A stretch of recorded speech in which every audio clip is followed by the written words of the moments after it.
Скандал з выпускнымі экзаменамі. Школьнікі і бацькі пратэстуюць, чыноўнікі ігнаруюць, а Лукашенко абураецца. Гарачыя межы. Палякі закрываюцца ад беларусаў, Лукашенко мяняе галоўнага памежніка, а чэчэнец на джыпе прарываецца ў Беларусь. А таксама дроны, якія бамбяць Маскву, і КДБшнікі, якія патрабуюць беларусаў здаваць знаёмых. Вітаем, сябры! Гэта наша Ніва і галоўныя навіны 30 мая. Галоўная тэма гэтых дзён – скандал з вынікамі цэнтралізаванага экзамену. Выпускнікі прайшлі іспыты па рускай і беларускай мовах. І выбухнула. Вучні і бацькі пачалі скардзіцца на шматлікія памылкі. Маўляў, няправільна падлічылі балы. Хтосьці атрымаў менш, а хтосьці больш. Казалі, у некаторых былі вынікі большыя за 100 балаў, што, як вы разумееце, немагчыма. Такая неахайнасць можа каштаваць вышэйшай адукацыі многім выпускнікам. Тут коратка растлумачым, што такое гэты экзамен. Яго праводзяць упершыню. Гэта своеасаблівая сумесь цэнтралізаванага тэставання і выпускнога экзамена.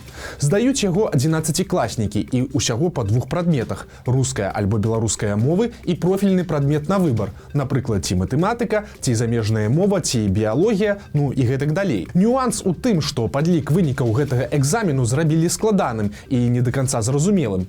Калі вучань набірае больш за 75 балаў, пачынаюць дзейнічаць нейкія коэфіцыенты. Дакладную формулу, як налічваюць балы, Рэспубліканскі інстытут кантролю ведаў, які адказвае за экзамен, увогуле не апублічвае. У выніку людзі пачалі абурацца ў чатах, званіць у Рэспубліканскі інстытут кантролю ведаў, звяртацца ў Міністэрства адукацыі. Некаторыя прыходзілі высвятляць пытанні асабіста, але чыноўнікі адмовіліся прызнаваць памылкі. Міністр адукацыі Іванец заявіў: «Усё гэта фейк, праблем няма, усё наадварот». Па яго словах, высокія адзнакі атрымала больш дзяцей, чым было раней. Адпаведна, усё добра і вынікі экзаменаў ніхто пераглядаць не будзе. Гэта яшчэ больш абурыла людзей. Дайшло до таго, што ў сітуацыю улез нават Лукашенко. Прычым раскрытыкаваў сваіх жа чыноўнікаў. Ума не хватило сделать просто и понятно, чтобы подсчитать эти баллы за централизованный этот экзамен. Они какие-то статистические на компьютере начали выводить цифры. Кому это надо? Вступительный экзамен – это не просто вступительный экзамен. Это самые продвинутые семьи контролируют поступление своих детей. И это естественно. Но они не понимают, чего мы хотим от этих детей. И самое главное, пишет мне, что нынешний экзамен показал свою идентичность с прошлыми 2 годами, когда они в школе сдавали экзамены. Так зачем мы эту катавасию тогда устроили? Пакуль, канешне, незразумела, ці паўплываюць словы Лукашэнкі на перагляд вынікаў, бо ёсць цікавая дэталь. Па законе балы цэнтралізаванага экзамена пералічваць нельга, падаваць апеляцыі таксама. Гэта прапісана ў правілах, якія прынялі пры ўвядзенні экзамена. Але пасля словаў Лукашэнкі кіраўнік яго адміністрацыі Ігор Сергіенка заявіў: папярэднім парушэнняў не бачна, але ўсе скаргі бацькоў разгледзяць, методыку Мінадукацыі правераць. Так што працягваем назіраць за сітуацыяй. Лукашенко сёння не толькі цікавіўся вынікамі экзаменаў. Ён зладзіў кадравы дзень і зняў з пасадаў некаторых чыноўнікаў і сілавікоў. Ён звольніў з пасады мэра вядомага гродзенскага кіраўніка Мечыслава Гоя. Яго заменіць цяпер Андрэй Хмель, які быў міністрам жыллёва-камунальнай гаспадаркі.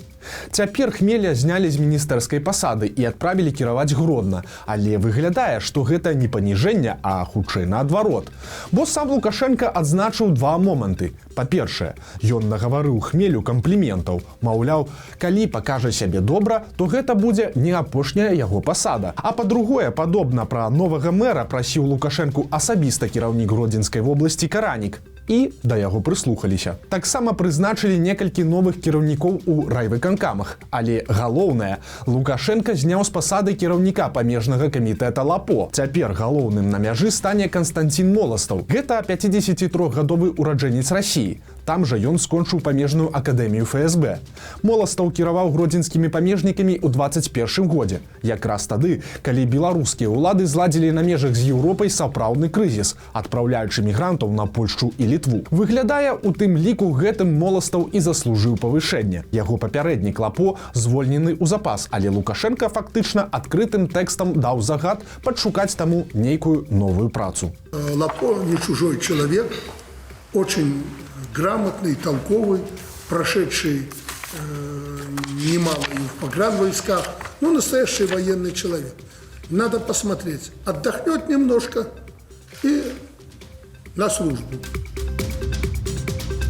Уначы зноў білі па Кіеву і зноў дронамі. Гэта была ўжо трэцяя атака за суткі. Большасць беспілотнікаў збілі, але былі і разбурэнні і ахвяры. Як мінімум адзін чалавек загінуў. А сёння ў дзень нечакана беспілотнікі атакавалі Маскву. Паведамляецца, што было больш за 2 десяткі дронаў.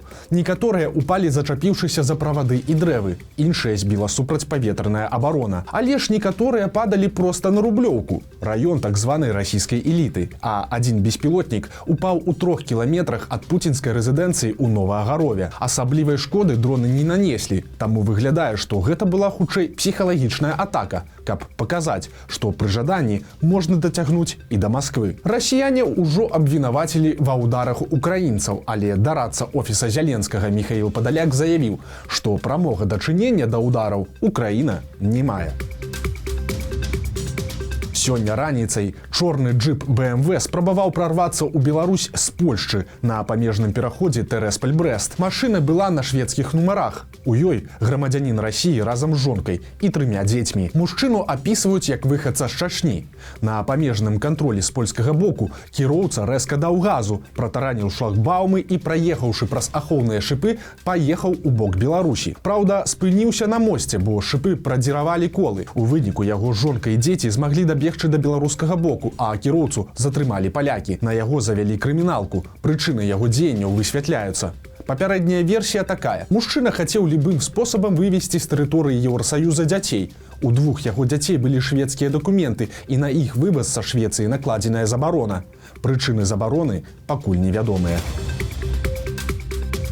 У КДБ працягваюць выклікаць беларусаў, якія данацілі ў незалежныя фонды і арганізацыі, нават пакуль тыя не былі прызнаныя экстрэмісцкімі. У першую чаргу гэта тычыцца тых, хто данаціў у фонд Байсол. Раней людзей прымушалі аддаваць большую суму ў лукашэнкаўскія фонды, але цяпер спецслужбы пайшлі далей. На такіх допытах аператыўнікі КДБ настойліва просяць ці безапеляцыйна патрабуюць, у залежнасці ад сітуацыі, каб чалавек здаў кагосьці са сваіх знаёмых, хто удзельнічаў у пратэстах. Яны пагражаюць. Маўляў, калі прамаўчыш, будуць наступствы, але якія, праўда, не ўдакладняюць. Пакуль нашай ніве вядома як мінімум пра некалькі такіх гісторый. Выбралі першую беларускую касманаўтку. Яе хочуць адправіць у палёт на міжнародную касмічную станцыю ўжо гэтай восенню. Касманаўткай стала Марына Васілеўская.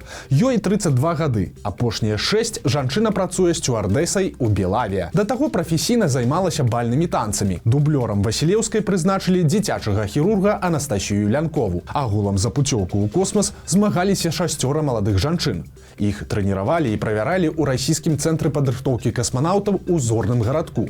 Прыязджаў туды і Лукашенка з малодшым сынам Мікалаем. Дарэчы, менавіта Васілеўскую ў цэнтрфузе і паказвалі Лукашэнку падчас яго візіту. Хто ведае, можа, гэта таксама паўплывала на выбар. Працягнем памежную тэму. Палякі цяпер закрываюць мяжу з Беларусю. Пакуль што не для ўсіх, толькі для беларускіх і расійскіх грузавікоў. Адпаведны дакумент падпісаны учора. Дзейнічаць пачынае з 1 чэрвеня. Тут ёсць нюанс. Рух па тэрыторыі ЕС, у тым ліку транзітны, для цігачоў з Беларусі і Расіі закрыты яшчэ з красавіка мінулага года. Дастаўка грузаў ажыццяўлялася з дапамогай перачэпкі груза на іншую машыну. Але цяпер перачэпка стане немагчымай з-за новай забароны, паколькі яна распаўсюджваецца ў тым ліку і на прычэпы і паўпрычэпы. Такое рашэнне палякаў гэта падобна адказ на рэпрэсіі супраць Андрэя Пачобута, журналіста і актывіста польскай меншасці ў Беларусі.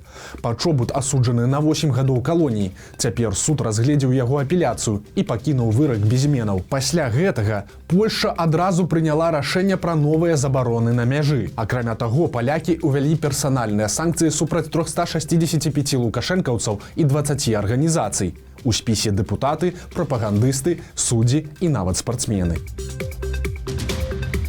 А гомельскія ўлады хочуць паставіць помнік геноциду беларусаў на месцы гібелі палонных чырвонаармейцаў. Эскіз помніка даволі незвычайны і выглядае ён вось так. Усталяваць помнік улады хочуць у раёне плошчы Паўстання. Там падчас другой сусветнай знаходзіўся перасыльны лагер Дулах-121.